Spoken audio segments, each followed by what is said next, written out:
Assalamualaikum warahmatullahi wabarakatuh ya teman-teman, gimana kabar kalian semua? Semoga kalian sehat terus ya. Udah lama banget saya nggak nge-review mobil. Kali ini di depan saya ada mobil Wuling Convero ya. Ini kita cuman buat video kekurangan dan kelebihan dari Wuling Convero DB ini tahun 2019 teman-teman.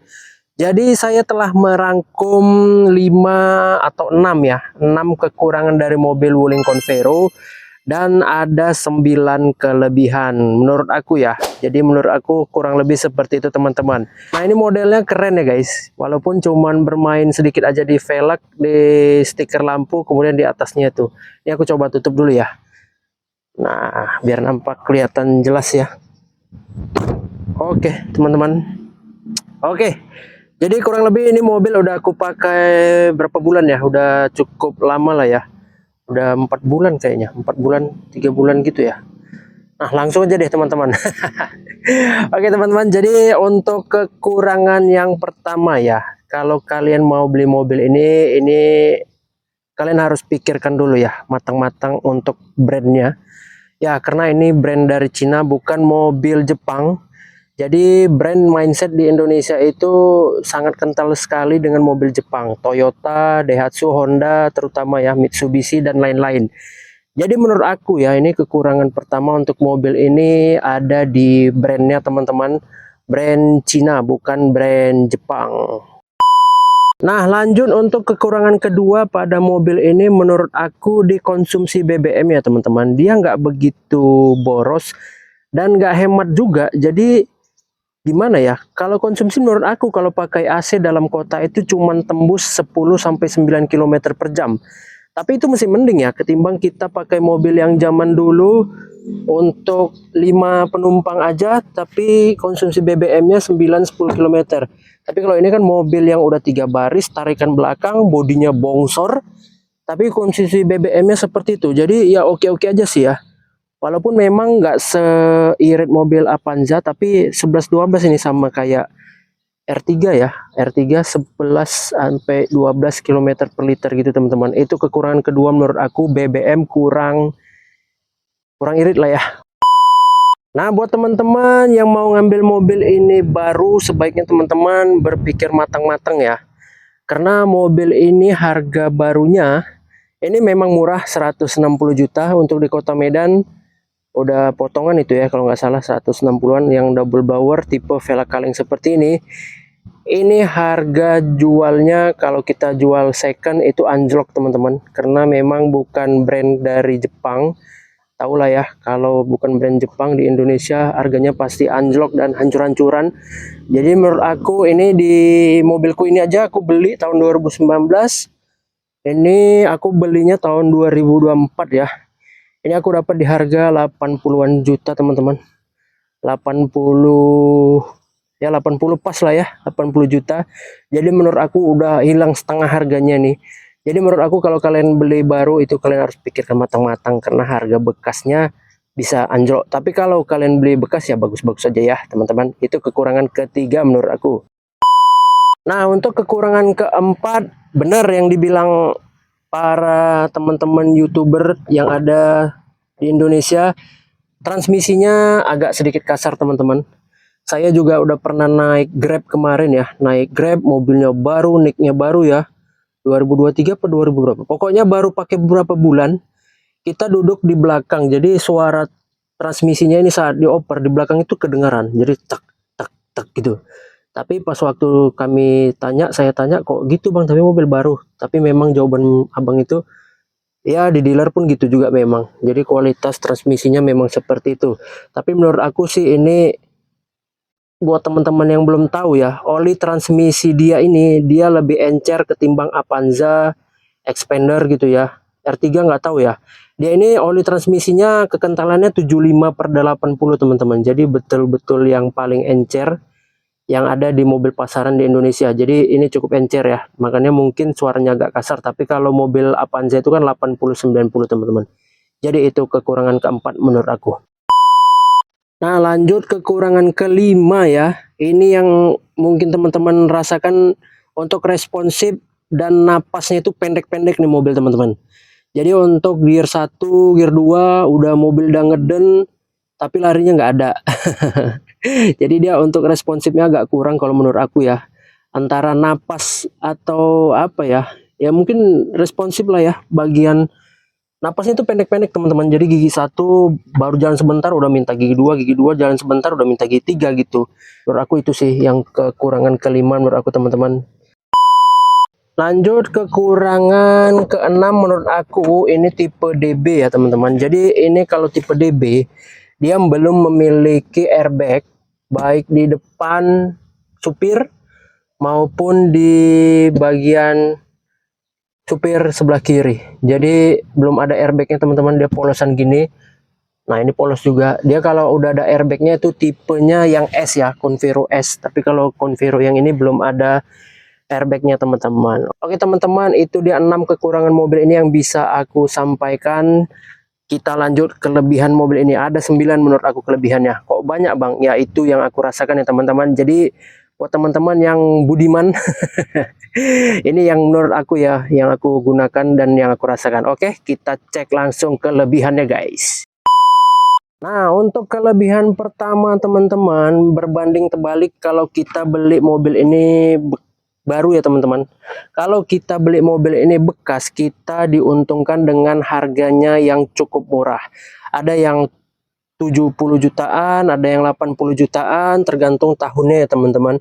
Jadi menurut aku kelebihan pertama pada mobil ini itu di harga belinya. Kalau kita belinya itu bekas ya teman-teman.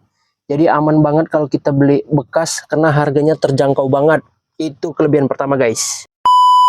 Nah, untuk kelebihan kedua ini teman-teman mungkin bisa melihatnya, aku nggak tahu ya.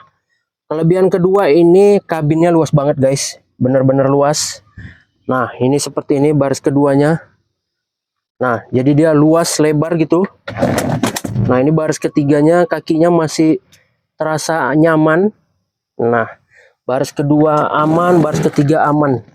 Jadi menurut aku ini kabinnya luas banget guys. Itu termasuk kelebihan kedua menurut aku ya teman-teman. Lanjut kelebihan ketiga menurut aku, ini mobil walaupun mobil Cina tapi build quality-nya itu bagus banget. Nah nih, kalau kita materialnya itu bukan material kaleng-kaleng guys. Nah, tebel ya, suaranya tebel dan ini masih cat asli teman-teman. Catnya cat asli, bodinya tebel. Nah, dashboard sering tuh dibuat di konten ya. Dashboardnya itu apa namanya, lembek, nyet nyet nyet gitu ya. Ini kalau kita yang gini kan malah tangan kita yang sakit nih. Keras dia guys. Ini keras. Nah, jadi soft touch itu menurut aku itu nggak perlu banget soft touch itu teman-teman, karena nanti pemakaian jangka panjang dia bakalan ngelupas terkupas gitu teman-teman. Kalau menurut aku yang gini aja udah bagus nih. Nah, ini materialnya kokoh. Ini salah satu kelebihan Wuling. Untuk build kualitinya bagus banget. Nah, aku mau tunjukin ya. Ini mobil satu lagi ya. Ini mobil odonya. Odonya kalian jangan kaget guys.